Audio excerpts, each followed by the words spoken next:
الشيطان اللعين الرجيم. بسم الله الرحمن الرحيم. الحمد لله رب العالمين. الحمد لله والحمد حقه كما يستحقه حمدا كثيرا، وأعوذ به من شر نفسي إن النفس لأمارة بالسوء إلا ما رحم ربي، والصلاة والسلام على أشرف الأنبياء وسيد المرسلين خاتم النبيين سيدنا وحبيب قلوبنا وشفيع ذنوبنا أبي القاسم محمد. اللهم صل على محمد وآل محمد وعلى أهل بيته الطيبين الطاهرين المعصومين المطهرين المكرمين. السلام عليك سيدي ومولاي يا أبا عبد الله، وعلى الأرواح التي حلت بفنائك، عليك مني سلام الله أبدا ما بقيت وبقي الليل والنهار، ولا جعله الله آخر العهد مني لزيارتكم. السلام على الحسين وعلى علي بن الحسين وعلى أولاد الحسين وعلى أصحاب الحسين جميعا ورحمة الله وبركاته. اللهم صل. قال الله العظيم في كتابه الكريم وهو أحسن القائلين وأصدق الصادقين: بسم الله الرحمن الرحيم: ومن أراد الآخرة وسعى لها سعيها وهو مؤمن فأولئك كان سعيهم مشكورا. آمنا بالله صدق الله العلي العظيم. For the purification of the souls, the enlightenment of the hearts, for the hastening of the reappearance of the awaited Savior, Ajjalallahu Ta'ala Farajahu Sharif, enlighten your souls and the atmosphere with the recitation of salawat upon Muhammad wa ali Muhammad.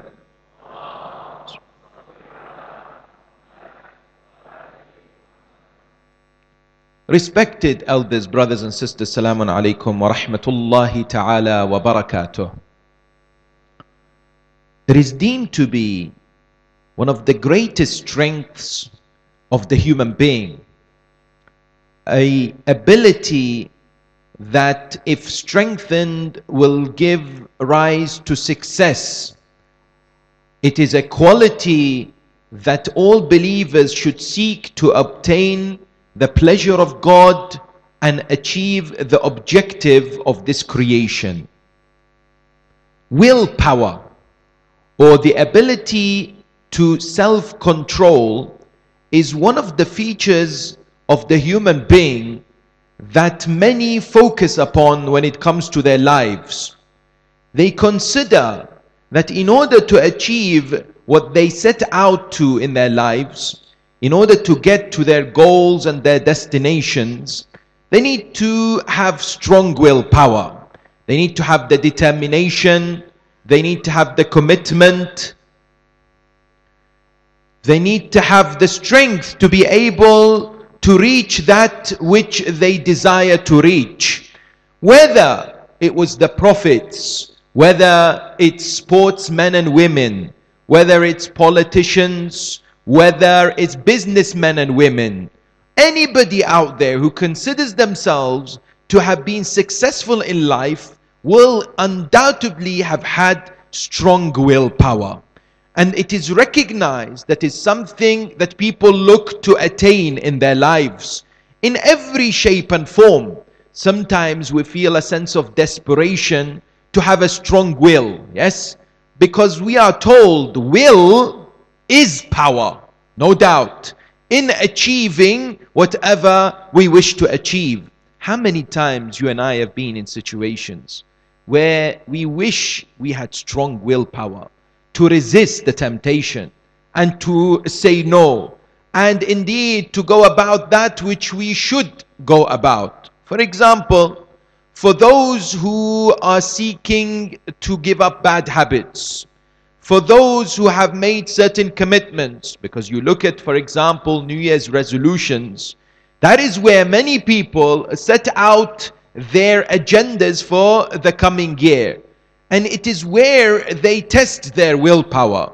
According to ABC News, only 9% of the Australian population who have New Year's resolutions stick to them. Indeed, this similar statistics exist for the United States, 8%. 8% only are able to keep up with this. Why? Because many a times there is an overestimation of our strengths and our weaknesses. Sometimes we are under illusion as far as what we can in reality achieve. Therefore, this subject is very important to you and I. How many times we've been in instances, for example, there is a clip or a movie or something that comes up on television that we know we're not supposed to look at, but sadly we cannot resist and we view it. Sometimes, for example, we are sitting with a group of people and all of a sudden somebody whom we dislike, their name is mentioned, and there is the urge to dissect them and to speak ill of them. We what? We know it's wrong, but we can't control ourselves, and we divulge and enter into this particular discussion. And many other examples. Each and every one of us perhaps has an instance in their lives, or many others that they can present. The question is, of course, that willpower is what? Is of great importance in the life of a human being. And that's why there is a statement that says what? When there is a will, there is what? Family. No, not really. When there is a will, there is a way. Yes? In the idea that we and I can achieve greatness if we strengthen that self-control, that determination within us. That's why it is said that once there was a father who used to enjoy gardening with his son. On an annual basis, they would dig the garden every year and they would plant new crops, new, for example, fruits in their back garden. One of the years, his son was arrested and imprisoned for a crime.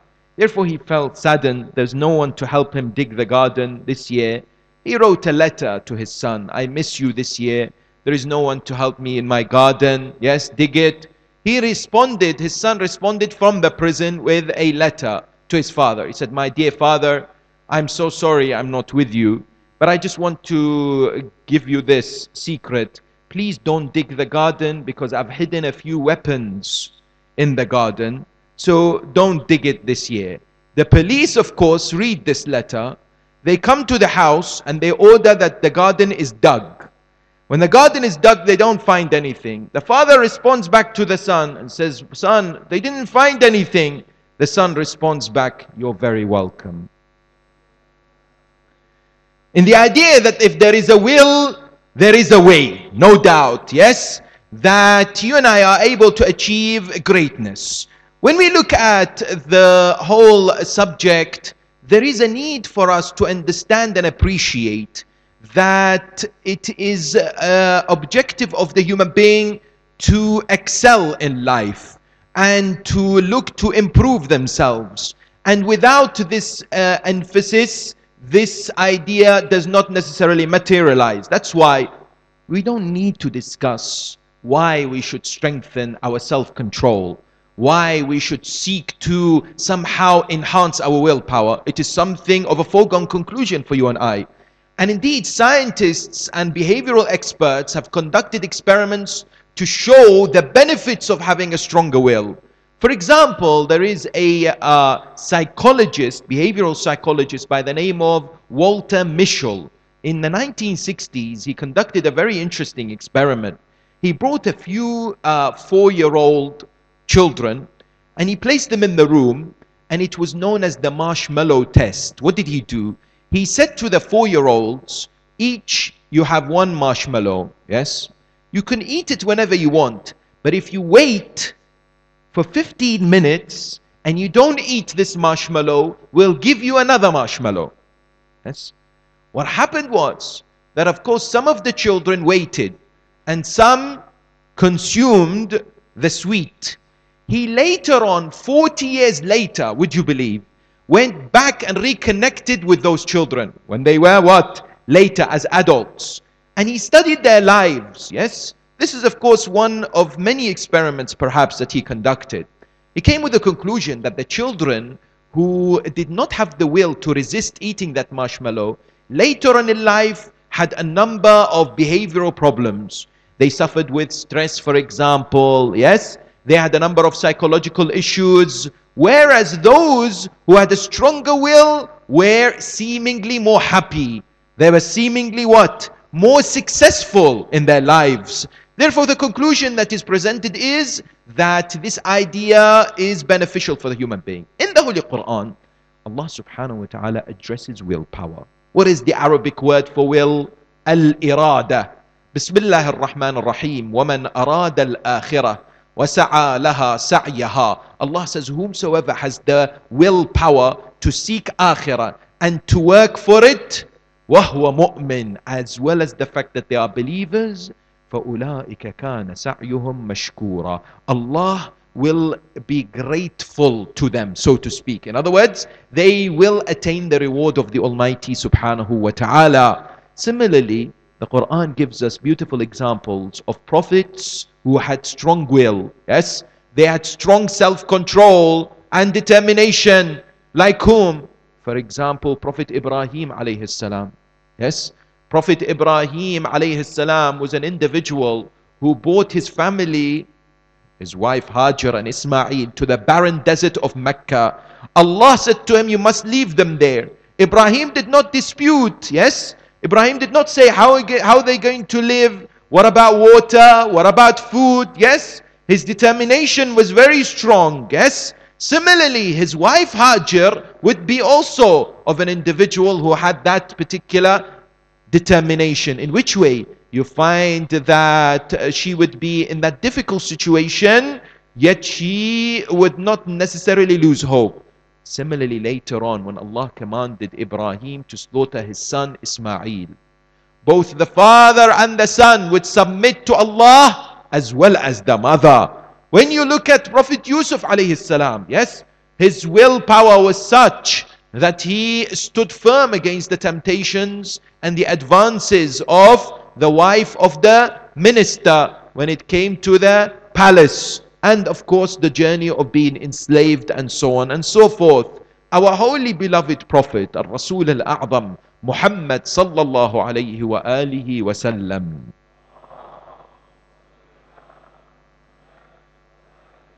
undoubtedly is the greatest example of what? Of someone who had brilliant self-control and mastered the art of having a strong willpower. What do we mean? Look at the Prophet of Islam. When he was being given this challenge and when he was pressurized by Quraysh, what did he say? Wallah, لو وضعتم الشمس في يميني والقمر في شمالي. If you give me the sun on my right and the moon on my left, so that I abandon this mission, I will never do so until what? God decrees what should happen. Yes? The idea was that the determination was absolutely visible within the character and the personality of the Holy Prophet. No doubt, yes? You look at Amir al-Mu'mineen, Imam al-Muttaqeen, Ali ibn Abi Talib, peace and blessings be upon him. When it came to self-control, I tell you, when you reflect upon the day of Khandaq, the battle of the trench, in which most of us have come across, when he eventually struck Amr ibn Abdul Wudd al-Amiri, and that man fell, yes? In the heat of the battle, no one would have blamed him. No one would have criticized him. But that enemy of God spits in the face of Ali ibn Abi Talib. Amir al-Mu'mineen walks back and forth whilst everyone is waiting for Imam to finish this man off. But Ali doesn't. He waits to cool down. Then he does. And when asked, he said, I did not wish to kill him for my sake. I wanted to kill him for Allah. Can you imagine? That strength, what? To defeat any temptations or any desires from within. Yes? Therefore, when it comes to today's world and how you and I live, unfortunately, we have been bombarded by stimulants. Yes? We are people today who are being subjected to many desires out there. Yes? There is the iPhone, and there is the iPad, and there is the iMac, and there is the bigger thing, which is the I want. Everybody wants everything, yes? This consumer-led society that we live in, yes, everywhere, in many parts of the world, when it comes to this idea, everybody wants to what? Acquire, wants to have. There is that hunger to be able to possess things, no doubt. Similarly, we are being bombarded with temptations left, right, and center. And therefore, you see the rise of a number of challenges in the community, which requires our determination and us to examine and to look at tools to strengthen our will. For example, what? Unfortunately, the rise of the usage of drugs when it comes to either its usage or its supply. Yes, what do we find? It's a taboo subject. People don't like to speak about it. But sadly, we have today amongst our community, and not only this community, we have many other communities similarly, yes? Within the Shia world, we have people who are not only users of recreational substances and other dangerous drugs, such as cocaine and heroin and ecstasy, yes? But also individuals who are supplying it. Listen to this statistic, according to published by the government here in Australia, yes? You cannot get a more authentic authority, so to speak, here in this country to tell us about the problem of drugs in Australia. Do you know what it says? 2016 report. It says, when it comes to Australians, 43% of Australians in average in 2016 used an illicit drug. That's 8.5 million people. It is not a joke. Yes? It is affecting many people. Yes? Within our community and others, within society. It's creating many problems, many health problems, such as the weakening of the immune system, increasing of the heart attacks, yes? Leading possibly towards what? Towards the idea of abuse and overdose, which sadly results in death. Yes, we've already had cases of people passing away within our communities around the world, within the people of the followers of the school of Al-Hilli, due to what? Due to overdose of drugs. These matters, although it's an addiction, it requires us what? To look at the roots, to look at how we can encounter these challenges and how do we build up that power within, that ability for us to be able to say no to temptations and desires. Therefore, I would like to examine the subject of willpower by looking at three questions or three areas. How is it defined, number one? And what is it related to as far as the humans? And number two, what kind of tips are presented out there in the modern world which have indeed built on Islamic recommendations on making ourselves stronger as far as will is concerned? And very crucially, which personality on the 10th of Muharram who stood to support Abu Abdullah al-Hussein alayhi salam was a brilliant example of what? Of self-control, discipline, determination, and amazing willpower. And how can we learn from him and seek to follow in his footsteps and look at him as an exemplar for our lives today? As far as the definition of willpower is concerned, some have said willpower is the ability to do what we ought to be doing rather than what we want to be doing. Others have said no, it's the ability to leave aside short-term goals and center upon long-term objectives, in the recognition that many a times the human being will seek to satisfy and will look for quick fixes and gratifications immediately at the moment of the impulse or the need. and they may forget the bigger picture. Imagine this particular scenario, in the idea that, for example, you've come back home, for those who are seeking, or you have a plan to lose weight. Just to give an example, you have a plan to lose weight, yes? And what happens? You've spent your day hard at work, and you've had salad for lunch. You come back in the evening, you come back home, and the first thing you smell, what? Is the wonderful smell of something that is baking, yes? You go to the kitchen, you find that, for example, what has been presented out there is some delicious cookies, or some baklawa, yes? Or something that you really like, yes? Immediately you look at that, you've had a very difficult day, you've had, what? Very little to eat, or simple foods to eat. There is a great temptation there to be able to what? To consume that sweet dish, for example, yes? You know that you're not supposed to, but some of us just give in, yes? And then we feel so guilty afterwards. Not one, not two, not three, yes? We eat and then we feel a great sense of remorse that why did I do it? And then it's a cycle where we think, I lack willpower. I don't have the strength. I'm useless. And that what brings the idea of failure into our minds, and it's a vicious cycle, yes? Therefore, what do we find? We find it is mentioned in the studies and within the presentations of those who are experts in the area. This is a very important point for us to recognize. They say willpower is a muscle within the human being. It is what? A muscle, but not a physical muscle. Because I know some of the brothers here immediately would have been excited by that realization. And they thought, I'll go to the gym, you know, mashallah, the biceps and everything. Yes, I will develop that muscle. No doubt, yes, it is a muscle which is mental. And when we find books such as that written by a professor known as Roy Baumeister, he has written a book entitled Willpower, Rediscovering the Greatest Human Strength. He, amongst many others, says that indeed willpower is a muscle which needs to be exercised, but it can also be depleted. Yes?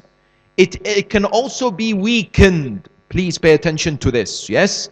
Because today what do we find? Many a times when we want to do things in life, similar to the example of New Year resolutions, we have a list. We want to change many aspects in our lives. We are told that this willpower is limited in what it can do if we do not exercise it. And just like a proper muscle, if we go to the gym and we exercise our muscles by lifting weights and doing everything else, then what? It can be stretched and what? It can be stronger. And therefore, what the experiments have shown is indeed this. For example, in one particular experiment, what they did was they brought a group of people inside a room and they presented them on the table with what? With two separate food. One was very warm, hot, nice, delicious chocolate chip cookies, and on the other side, radish. Yes? Then they said to them, you are not to eat from the cookies. If you want to eat anything, eat from the radish. What they found was the people, after a while, some ate the cookies and some ate the radish. The next part of the experiment, what did they do? They gave all the participants a puzzle, which was quite difficult puzzle. They found that those who had eaten the chocolate chip cookies were able to solve the puzzle, whereas those who did not found it very difficult. Why? They concluded that as far as the will is concerned, it can only focus on one thing. They were focusing on not eating the chocolate chip cookies. Yes? So they found the puzzle quite difficult to achieve, to complete. Therefore, it is being mentioned and highlighted that this particular muscle, similar to normal physical muscles, requires exercise, requires stretching. Yes? No doubt, this is a realization that has been presented and one that gives us a good introduction into what should we be doing as far as enhancing our abilities out there to resist temptation. And where does this idea come from, that it's a muscle? Indeed, this is something that the religion of Islam 1400 years ago has presented.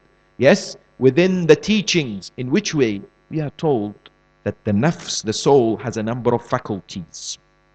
Please understand this, because one important step to be able to be a strong-willed individual is to know the nafs. Man arafa nafsah faqad arafa rabbah. No doubt. Whomsoever has cognizance and has deep understanding of their soul will be able to reach that level of understanding of their Lord. Therefore, we are told in Islamic teachings, and specifically within the akhlaq, so to speak, direction of the religion or the discipline, we are told the nafs is divided into several faculties, yes, or areas. One is the wahmiya, the imaginary side of the nafs. The other one is bahimiya, animalistic. The third is shahwa, desire. And the fourth is aql, intellect. Therefore, because there is these four, we are told when the faculty of the animalistic desires or just general desires in itself overpowers the intellect, human beings are driven towards whims. And we are told it is like an animal which is undomesticated and wild. For example, you've got this animal that has not been tamed, yes? And you're trying to ride this animal and it takes you to wherever it wants to. You can't control it. They give this example as a parable to how it is in the nafs, yes? Therefore, we are told it is like a dam when it comes to control of the river or the water flow. It is needed that the human being should be the one who tames and domesticates their soul, especially the dimension which is known as the animalistic dimension and part of their nafs. That is why Amir al-Mu'mineen wa Imam al-Muttaqeen Ali ibn Abi Talib, peace and blessings be upon him, what does he say beautifully in Nahj al-Balagha? He says, إِنَّمَا هِيَ نَفْسِي أُرَوِّضُهَا or أَرُوضُهَا بِالتَّقْوَى.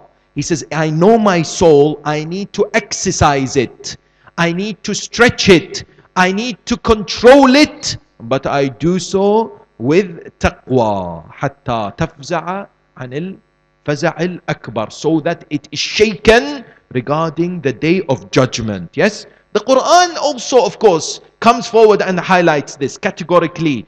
وَأَمَّا مَنْ خَافَ مَقَامَ رَبِّهِ وَنَهَى النَّفْسَ عَنِ الْهَوَىٰ فَإِنَّ الْجَنَّةَ هِيَ الْمَأْوَىٰ. Allah says, whomsoever wishes to desire that proximity to Allah, they must work against their souls. They must recognize the danger and the capacity of the soul to rebel and to be in control. Therefore, we are told an effective tool, first and foremost, is to understand the nafs and to be able to appreciate how we work within this particular sphere, that if we allow the nafs to get whatever it desires, it becomes overpowering and overwhelming. Why? Because the Quran says, إِنَّ النَّفْسَ لَأَمَّارَةٌ بِالسُّوءِ. The soul desires enjoyment. The soul desires fulfillment. The soul tends towards evil. That's how we've been hardwired. That's how we've been created. This is why when we stand in salah, in the prayer in the mosque, we are standing in an area known as mihrab. In Arabic, that comes from harb, which means we're in a battle. We're in a war. Yes? Amir al-Mu'mineen says what? That your soul is your what? Is your enemy. مَيْدَانُكُمُ الْأَوَّلْ أَنفُسَكُمْ. Your first battlefield is your soul. You and I must not be what? Must not be heedless of this realization. It is what? Combat with the soul that we need to develop in our lives. Therefore, the question that has been presented and you and I will ask is, very well, I understand this introduction. I want to find out, however, how do I pick on this in order to be able to be what? More self controlling in my life, more the ability that when I'm faced with temptations to turn away and say no, a stronger human being, because I recognize that that is the path of the prophets and the imams. I recognize that that is how a believer should be when it comes to what the teachings of the Holy Quran. And I recognize above all that that is the secret towards success, no doubt in this world and akhirah. The most emphatic and important step for every human being to undertake in order to strengthen their irada is number one, connection with the divine. Is that relationship with Allah subhanahu wa ta'ala. Is that beseeching of the Almighty to help, number one. Number two, to appreciate that we are weak. Allah says in the Quran, وَكَانَ الْإِنسَانُ ضَعِيفًا. The human being is weak. Yes, number one.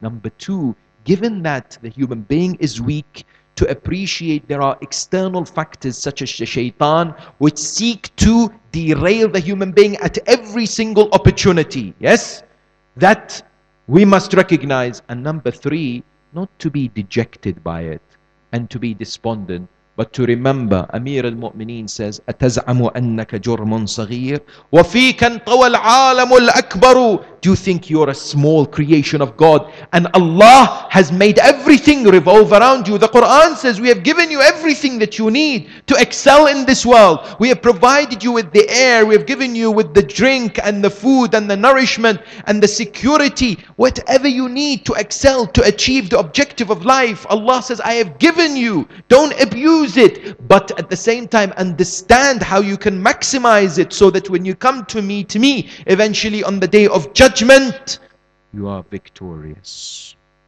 You are an individual who has fulfilled their objective of creation. Once we understand this, what do we find?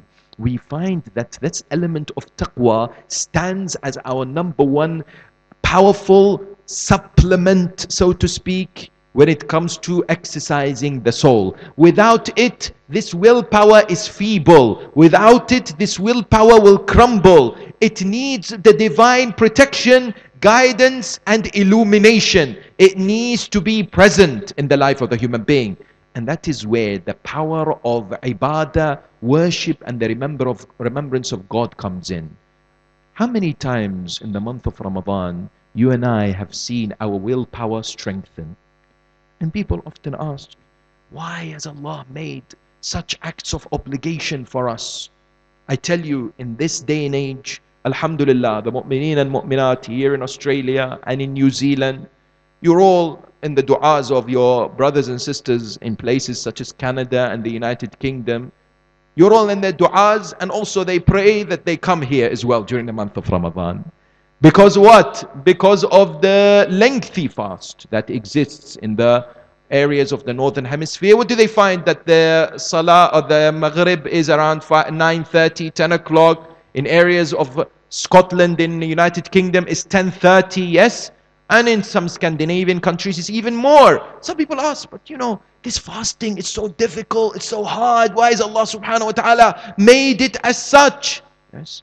It is part of the system of discipline and the strengthening of self-control. Why? Because you are presented with food, you see the water, you see people before you drinking and eating, and you don't do it yourself because you know you have to abstain from it, yes? And anything else that breaks the fasts. How many times you've been alone in the house or in your room and you're really thirsty or you're really hungry and there is some food there, and you think with yourself, I will have something and no one will know. And everyone will think I'm still fasting. But the vast majority of people won't do it. Why? Because they know it will break their fast. Allah is developing that willpower within us through an assault course known as the month of Ramadan. People often ponder and ask, why has Allah made this ibadah? Of course, Allah doesn't need this ibadah. يا أيها الناس أنتم الفقراء إلى الله والله هو الغني الحميد. Oh people, you are the ones in need of God. God is what? God is the creator. He is self-sufficient. He doesn't need you and I. This worship is for our own benefit. The more we recognize it, the more we approach salah and fasting and ibadah with an attitude of positivity and eagerness. Yes? How many times when it comes to salah do we find ourselves jumping for joy? Ya Allah, it's time of salah, I love it. Or is it that, oh dear, it's my time of salah, can I delay it? Or I have to pray, I'm not really in the mood. Yes? Rasulullah, peace and blessings be upon him, his holy progeny, would be saying that, you know, there are things in this world that I love and I enjoy. And amongst the three most things that I enjoy is salah. When it comes to the time of salah, when Bilal would be about to recite the adhan, he would say, Arihna, Ya Bilal, give me some sweet comfort. I want to hear the adhan. Why? Because Rasulullah recognizes that what? When it comes to salah, it gives us that powerful strength, that connection with Allah. Allah subhanahu wa ta'ala 5 times a day, He says, I want to pump you with that energy and that fuel to be strong against temptations. Inna salata tanha anil fahsha'i wal munkar. If we understand and we approach prayers and acts of worship with a positive mindset, believe me, brothers and sisters, it will change our lives. It will change the way we approach everything in our life. Yes? Because I tell you, how many times you and I have been told we must seek concentration in prayers. We must seek attentiveness of the heart when it comes to salah. And people struggle. People often think, how am I going to achieve it? Yes? I have had people tell me that, for example, once there was an individual who led the salah for his community. Yes? He was praying Salatul Isha. When he finished, somebody came to him and said, Maulana, Sheikh Al-Aziz. He said, yes. He said, can I ask you, I think you made a mistake in your salah. He said, why? He said, I think you performed 3 rak'ah salah instead of 4. He said, no, I'm pretty sure it was 4. He said, I have evidence, Shaykhana. He said, what do you mean evidence? He said, I have a problem. What's your problem? That when it comes to this salah, normally I am in charge of 4 hotels in my life. So every day in Salatul Isha, I reflect in every rak'ah how much income. This salah, I thought about 3 hotels. Where was the 4th one? Many a times, yes, our minds wander off. You think when it comes to the idea and the notion of being focused in salah, Allah is trying to somehow make it harder for us? No, it's for our own purpose. I tell you why. Because I researched and I looked at effective tools for the strengthening of willpower, and many scholars and other researchers and psychologists, you know what they say? They say meditation is very powerful. They say, why? Say, because you know there is the area of the brain, the prefrontal cortex, is in charge of the decision making, or the area in which decision making happens within the brain. They say studies have shown, experiments have revealed that those who meditate, they have more gray matter in the prefrontal cortex, in the frontal lobe of the brain. Yes, and they said that helps when it comes to decision making. No doubt, yes, there is great wisdom as far as these acts of worship is concerned. And how wonderful opportunity it is that when we are given these stations, such as the month of Muharram, such as the Ayyamul Aza of Sayyid al-Shuhada, Salamullahi alayh, for us to re-examine our prayers, for us to re-look at our salah. How am I conducting my prayers? Have I looked at the fiqh? Am I committing mistakes? Imam al-Baqir says, alayhi salam, there are people who had been praying for 50 years and not a single salah of theirs is accepted. فَأَيُّ شَيْءٍ أَشَدُّ مِنْ هَذَا? Imam says, what is worse than this? Because they've committed errors and mistakes without checking their prayer with someone, without going back to the jurisprudence. Yes, this is of great importance. Similarly, have I read and examined and looked at tools to be able to what? Benefit myself by keeping as much as possible this focus in salah, because I know the more focused I am and more concentrating I am in salah, the more my salah will be accepted by Allah subhanahu wa ta'ala. Yes, no doubt this is one of the most essential starting points for us to look at as far as discipline and self-control is concerned. Indeed, today we have been given a number of very interesting tools. Yes, one of them is known as CAT, C-A-T. Yes, counter ambush training. What does this refer to? This refers to the idea that our temptations sometimes ambush us. You're sitting before a screen, you have your phone, and there is a inappropriate image. There is a ambushing of the thoughts. You are being under pressure. And we are told when we are in this particular position, the recommendations are to do a number of things. The first is to have awareness of what is happening in our body. There is a neurotransmitter by the name of dopamine. It's released in the body, which increases the heart rate, makes the muscles tense. It brings about the flight or fright response, yes? And that leads us to what? To be in a different state to how we normally are. That's why after fulfilling a desire that we're not supposed to do, we feel so bad about it. And we think, how did I fall into that trap? How did I get to do that? I wasn't myself. It wasn't something that I was supposed to do, yes? Similarly, we are told the other thing to do within the system of CAT, yes, counter ambush training, is to breathe. To take deep inhalation and exhalation, yes? At the same time as breathing, we are told of great benefits of changing our setting. You know, the Prophet of Islam, Rasul al-A'zam Muhammad sallallahu alayhi wa alihi wa sallam,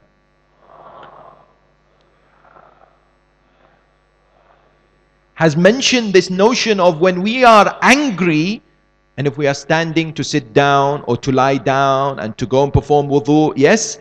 When we are in situations where it's tempting, it is highly encouraged to somehow change our position of where we are, yes?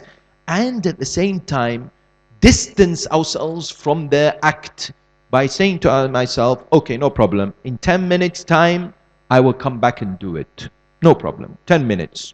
Just take a break, or somehow distance yourself from that act that you would like or your desire wants you to do, and gradually keep extending that duration of time until until you will stop doing that. That has one recommendation. Others have said it is very important to have sufficient sleep.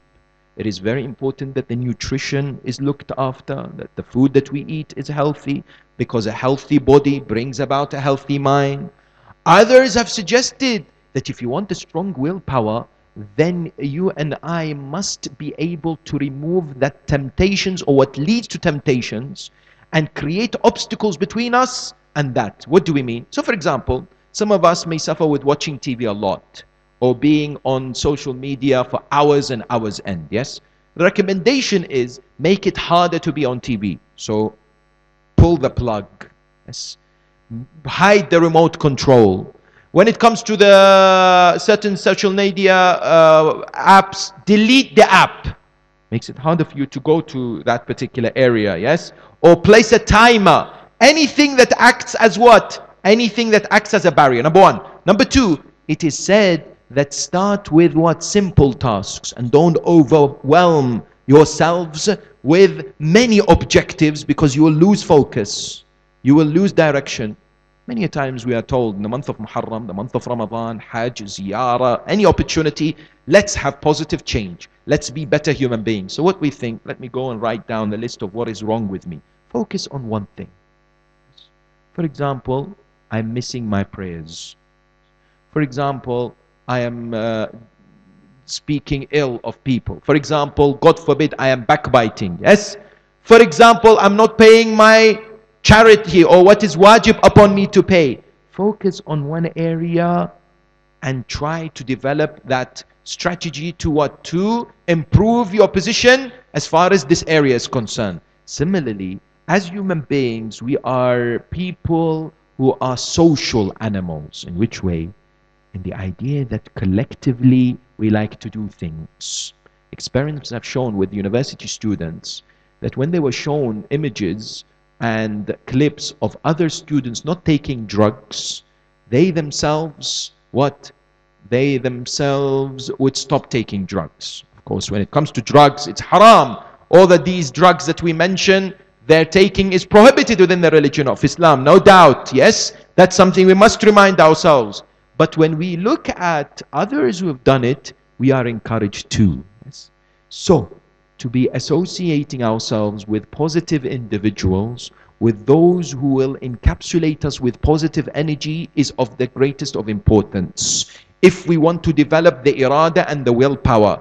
To be surrounding ourselves with people who will give us support, who will give us encouragement, yes, when the going gets tough. Similarly, if we fail, we must not give up. And we should not be afraid of failure.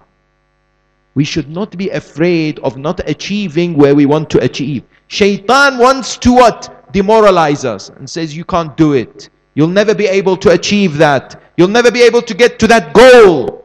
It suits the shaitan to get to that, yes? Whereas we should be individuals who are very focused.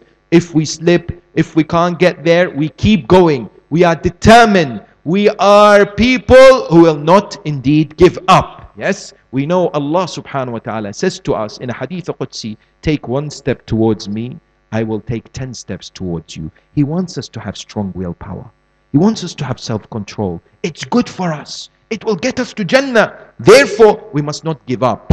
Therefore, when we say, I am too weak, I can't do it, it's no good. I've seen some brothers and sisters, they say, I really can't do it. I tried. It's just not for me. I'm not that type of person. Don't give up and keep with that effort. Yes? Similarly, it is recommended to have a notebook or on your phone and have 3 lists. One says, I will. One says, I will not. And one says, I want. And write things down that what? That you constantly feel you need to challenge and observe it and look at it again. And this is part of the system within the religion of Islam known as muhasaba, known as muraqaba. Yes? Accountability and indeed what? Supervision.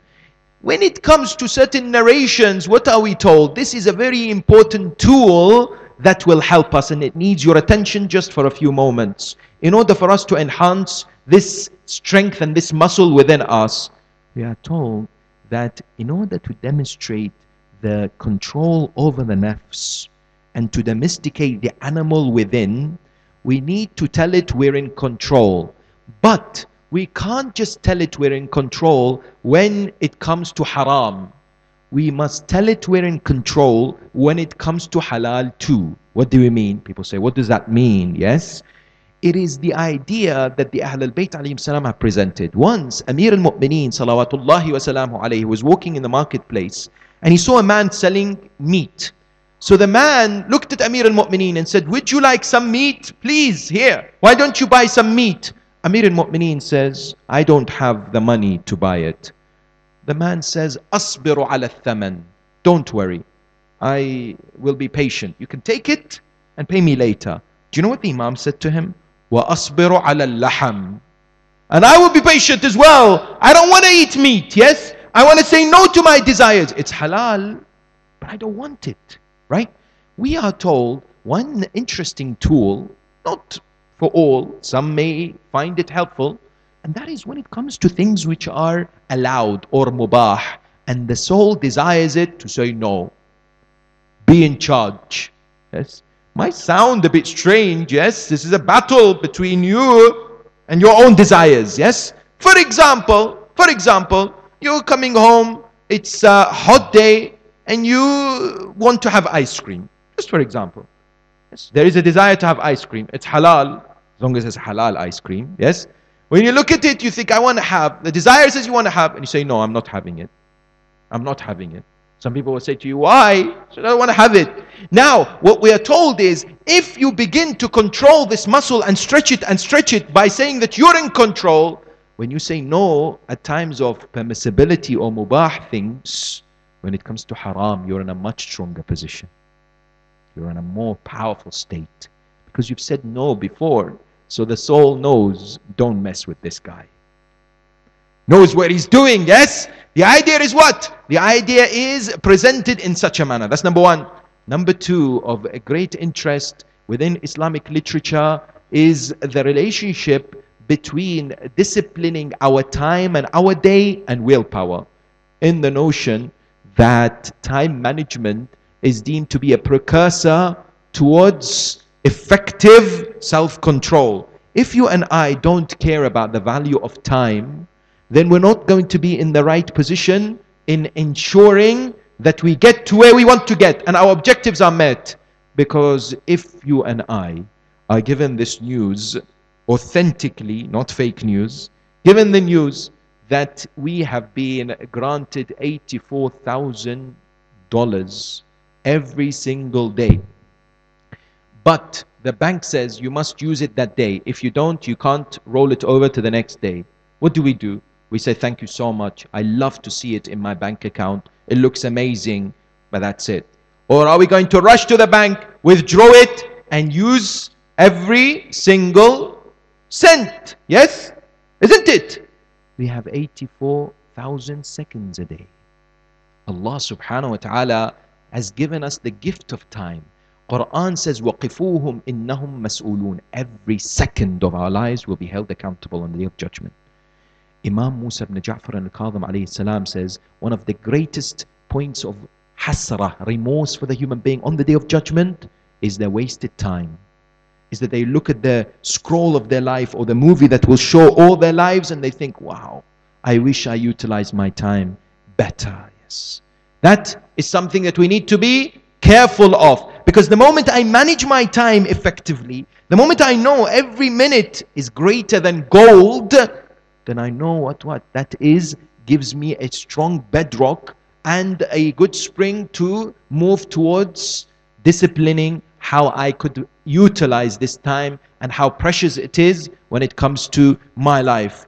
Similarly, we are told of an effective tool, and that is the remembrance of death. This is not to place people in despair. This is not to make people scared, but it is something that works for many. Yes, because I had the personal experience, which I've mentioned before, just for people who may have not heard it.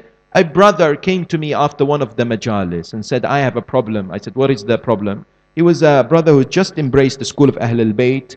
And he said to me, at school in America, when I go to school, he was 17 or 18. When I go to school, there is a girl in my class. Sadly, this girl, when I see her, she comes and hugs me. What shall I do? I hug her back too. I can't really not hug her, and I can't say no to her. Yes? Can you teach me a method that I say no to the hug? I said to him, yes. He said, tell me, what shall I do? I said, go to the graveyard. He said, what? I said, yeah. Go to the cemetery, Muslim cemetery, and wait and find a grave which is empty, ready for someone to be buried inside. Yes? Go inside and lie there for a few minutes. But make sure they don't cover it, right? Lie there and think. Close your eyes and think, how are you going to answer the questioning of the angels? A few days later, he came back and said, brother, I couldn't stand 1 minute inside. Yes? I was petrified. And now every time I go to class, that image is what is before me. The Quran and the teachings of the Ahlul Bayt highlight the need for us to constantly remember death. The Prophet of Islam says, تَذَكَّرُوا هَادِمُ اللَّذَّاتِ. Mention and remember that which annihilates and destroys desires. If we are cognizant that a death can strike any moment, yes, if we are aware of this realization, then what? Then we are careful. Then we are observant of our next steps. We calculated very well. I don't know. I could be leaving in the next 5 seconds, 5 minutes, 1 hour. Could be my last hour in this world. I don't know. No one can guarantee me that I will be existing. Therefore, I should be very, very careful. Yes? And similarly, the narration tells us, رَوِّضُوا أَنفُسَكُمْ بِحُسْنِ الْخُلُقِ. Good akhlaq, mannerism, is deemed to be another powerful instruction from the Ahl al-Bayt, salawatullahi wa salamuhu alayhim ajma'een, to enhance willpower and to give us a great advantage with regards to the temptations of our desires and the shaitan. And indeed, there are much else that we can say, but one effective means is to look at role models. And when we look at the 10th of Muharram, my God, you'll find so many wonderful examples of people who demonstrated such determination, such great will, such discipline, such eagerness to stand on the right path. Yes? And after Abu Abdullah, you will not find any of his family or companions to be as resolute and as determined as Abu al-Fadl al-Abbas. قمر بني هاشم سلام الله عليه. And this is a fact that has been mentioned by Imam al-Sadiq alayhi salam. كان عمي العباس نافذ البصيرة صلب الإيمان. Imam al-Sadiq, when he says something, it's the truth. Imam al-Sadiq says, Rahimallahu ammi al-Abbas. May Allah's mercy fall upon my uncle Abbas, because he had this vision, the basira, which was sharp, but he had strong iman. And I tell you, on the eve of the day of Ashura, Shimr ibn al-Jawshan alayhi la'a'inullah, who comes from the Bani Kilab tribe, yes, he came forward and he gave immunity to Abu Fadl and to his brothers. Abu al-Fadl Abbas was somehow embarrassed to speak to this enemy of God. Imam al-Hussein said to him, speak to him, look what he wants. And when he spoke to him, there was absolutely no hesitation. Do you know Abu al-Fadl Abbas never came back to Imam al-Hussein even to tell him that Shimr wanted to give us immunity? The moment he was presented with this opportunity to save his life, he was filled with rage and anger. And he says to Shimr, may Allah curse you and your immunity. أتؤمنني وابن بنت رسول الله لا أمان له. You want to give me immunity and there is no protection for the grandson of Rasulullah? Such was Abu al-Fadl Abbas. Yes, Saqil Atasha. And one of the greatest moments of the 10th, I tell you, if you and I want inspiration from Abu al-Fadl Abbas, that moment where he felt the coldness of the water, no one would have blamed him. He had to take the water back. He had to fight the enemy, yes.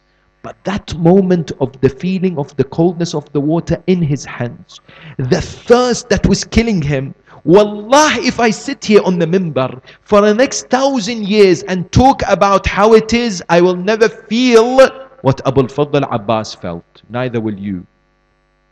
Under the heat of the sun in the desert in Iraq, yes, few days no water, fighting in the battlefield, having the water right next to, it is halal, it is okay, and it is needed. Yet Abu Fadl shows one of the greatest examples of a strong willpower that you and I can follow and seek as inspiration. I tell you, if we are truly the followers of Abu al-Fadl Abbas today, we make that commitment to strengthen our determination towards our wajibat, yes, and to ensure that we as much as possible stay away from the muharramat. If God forbid any one of us is using illegal substances and drugs, in the name of Abu al-Fadl Abbas, we stand to repent and say, you know what, I'm going to stop. I'm going to seek help. Yes, if one of us, God forbid, is having illicit relationships with the opposite gender, in the name of Abu al-Fadl Abbas and that strong determination, I'm also going to have that strong determination to say, no, I'm not going to waste my time. I don't know what's going to happen to me. I could leave this world. Wallah, the greatest calamity is I leave this world and I can't return. And I can't then help myself. No one can then help me. What am I supposed to do? Yes. This is the challenge for you and I, as we remember the bravery, the altruism, the sacrifice, the loyalty of the son of Ali ibn Abi Talib, the brother of Hussein, the brother of Zainab, the uncle of Imam Zayn al-Abidin.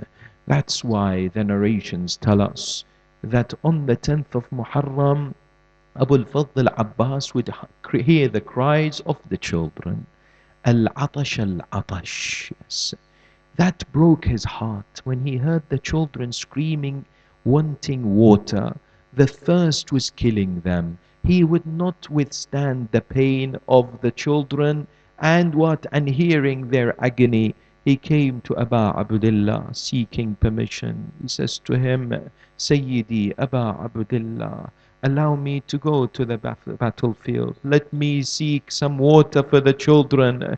Imam al-Hussein would say, Akhi Aba al-Fadl, anta hamilu liwa'i. Allah. Abu al-Fadl al-Abbas was the standard bearer of Imam al-Hussein, the flag bearer. Some narration says that, later Yazid was given the standard, yes? And what did he see? Yes, he saw that that there was this strong imprint on it. Yes, he asked who was the standard bearer. They told him it was Abu al-Fadl. He recognized that Abu al-Fadl would not let go of the flag. Yes, such was his valor and such was his courage. But Abu al-Fadl al-Abbas says to Imam al-Hussein, let me go, let me fight, for I can't stand to hear the cries of the children. Abu Abdullah says to him, if you then have to go, then go and ask for some water. Abu al-Fadl al-Abbas goes first, asks for some water. Shimr says to him, God, by God, you will never taste the water until you fall in the chastisement of hell. Abu al-Fadl recognizes that he has to go, that he himself has to go and fetch the water. The narration says, Tawajjah nahwa al-askar. He began to fight. He killed those before him. There were around 4,000 who would stand before him and the riverbank of Alqami. He reached the riverbank. وصل إلى نهر العلقمي جلس قرب الماء. أحس ببرد الماء. He picked it up, yes, and he felt the coldness, then he threw it away. يا نفس من بعد الحسين هوني وبعده لا كنت أن تكوني هذا حسين وارد المنون وتشربين بارد المعين والله ما هذا فعال ديني. He speaks to his soul. He says, oh soul, how can you drink? And Hussein is thirsty. Yes, you want to fulfill yourself, and there is the cries of the thirst. By God, you will never do this. This is not part of my religion. He fulfills and fills completely the water container. Now his ambition, his desire is to go back to the campsite. He wants to feed the children. He wants to feed Ruqayya. He wants to feed Sukaina. He wants to feed the children of Abu Abdullah, the women of Hussein.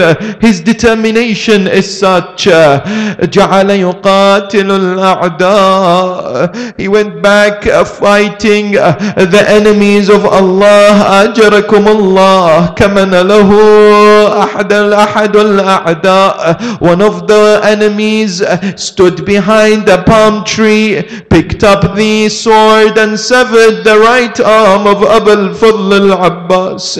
صاح يقول والله إن قطعتم يميني إني أحامي أبدا عن ديني وعن إمام صادق اليقين نجل النبي الطاهر الأمين. By God, you sever my right, but I will continue to fight and protect the grandson of the Holy Prophet, who is truthful, who is honest, who is a man of integrity.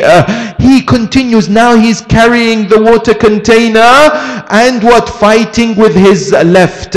But another man stands behind another palm tree and severs the left arm of Abu al-Fadl al-Abbas. Yes, the narration says all of a sudden he cries out, all of a sudden قد قطعوا ببغيهم يساري يا نفس لا تخشي من الكفار وأبشري برحمة الجبار مع النبي السيد المختار. He speaks to his soul. He says to soul, don't worry, your right has been severed, your left has been severed, but you will be resurrected with the Prophet. وقف محتارا انهالت الأسهم تجاهه. The swords were all coming towards Abu al-Fadl al-Abbas. Imagine the Mukhlisin, Muwalin, brothers and sisters, your hearts in Karbala next to Abu al-Fadl al-Abbas. Millions on this night are standing next to his shrine. Yes, Abu al-Fadl is standing not knowing what to do. One arrow pierces through the water container. Wallah, you know, one scholar says, I think the pain of losing the water is greater for Abu al-Fadl. All he wanted was to get the water to the children. Now he realized the water is gone. Harmala looks at him. Harmala realizes Abu al-Fadl can't defend himself. There is no right and left. He says, I picked up an arrow. I shot the arrow towards the eyes of Abu al-Fadl. وصل السهام إلى عين أبي الفضل العباس. And at that moment جاء رجل وضربه على رأسه بعمود. أبو الفضل العباس سقط إلى الأرض. He was hit with a pole on his head. He falls onto the ground. But how did Abu al-Fadl fall under the ground? He had no right and left. He has no arms to control the impact. Indeed, he fell on his face with the arrow in his eyes. رحم الله من نادى وعباسا ومظلوما. At that moment when he fell, he called out, عليك مني السلام أخي أبا عبد الله. The first time he calls his brother أخي, Imam al-Hussein leaves towards Abu al-Fadl. He cries out, الآن انكسر ظهري, الآن قلت حيلتي, الآن شمت بي عدوي. يا خويا انكسر ظهري وما اقدر اقوم. يا خويا صرت مصدر الكل الهموم. Now my back is broken. Now the enemies have what? Have the strength over me. The narration says Abu Abdullah comes next to Abu al-Fadl al-Abbas. Abbas can't see anything. He's on the ground. He's bleeding. Yes, Imam al-Hussein sits next to him. Abu Fadl hears someone coming next to him. He thinks he's an enemy. He calls out, Billahi alayk imhanni daqa'iq hatta ya'ti ilayya ibn walidi. Please, I beg you, let someone come next to me. I don't want you to kill me. I want my brother to come next to me. Allahu Akbar. نظر إليه الحسين وهو مقطع الأجزاء. Hussein looks at him, but what side did Abu Abdullah see? Abu al-Fadl. ساعد الله قلبك يا أبا عبد الله. قال له الحسين أنا أخوك الحسين. The narration says at that moment Imam al-Hussein wanted to pick up the body of Abu al-Fadl, but Abu al-Fadl would refuse. Imam al-Hussein would say to him, Akhi Abu al-Fadl, why would you not let me pick up your body? Abu al-Fadl says, I've promised Sukaina, I promised the children water. I can't go back to the tent without any water. Akhi Hussein, leave me here. But one moment breaks the heart of every lover of Abu al-Fadl and Imam al-Hussein. That moment Imam wanted the final moments of Abu al-Fadl al-Abbas's life to be comfortable. He picked up his head and placed it on his lap, but Abu al-Fadl brings it down onto the ground. This happened 3 times. Akhi Abu al-Fadl, why are you doing this? Abu al-Fadl says, Akhi Abu Abdullah, now you place my head on your lap, but who will place your head on their lap in a few moments? Who will be next to you, Ya Hussein? Everyone was thinking of Abu Abdullah. Even Abu al-Fadl, his final moments, his heart was beating Hussein. At that moment, the soul of Abbas leaves his body. He departs from this world. Imam al-Hussein رجع إلى المخيم منحني الظهر At that moment استقبلته النساء زينب أم كلثوم سكينة and Layla, all of them looking, where is Abul Fadl, where is my protector? Say Imam al-Hussein didn't say anything. Imam al-Hussein went to the tent of Abul Fadl al-Abbas. He took out the pole of Abul Fadl's tent. The tent collapsed. They all knew Abbas is gone.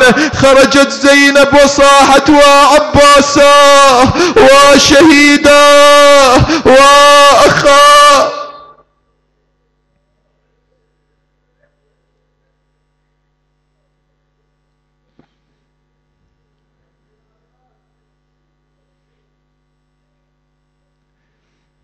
ألا لعنة الله على القوم الظالمين. Ya Abbas, with your loudest voices. Ya Abbas. Ya Abbas.